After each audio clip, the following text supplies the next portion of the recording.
Nanangin sa ating Panginoon, Ama naming Diyos, banal at pinakamakapangyarihan po siya lahat.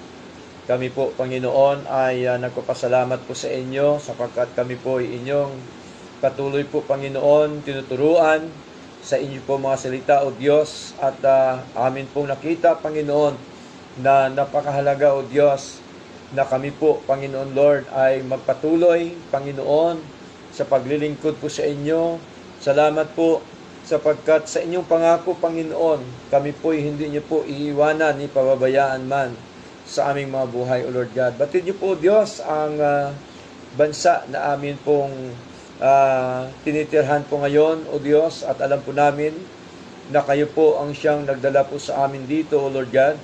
At nawa, Panginoon, ay patuloy niyo po nawa kaming pangungunahan sa aming paglilingkod na ito, at nawa, O Diyos, ay amin pong sabihin, amin po ibahagi ang inyong mga katotohanan, yung mga salita, Panginoon, at nawa kami pong lahat ay meron pong katyagaan, kasipagan sa paglilingkod po sa inyo. Nawa tanggalin niyo po sa amin ang espiritu po ng katamaran, Panginoon, sa paglilingkod. Manapay, Panginoong Diyos, kami po, Panginoon, ay inyo pong pagkaluban ng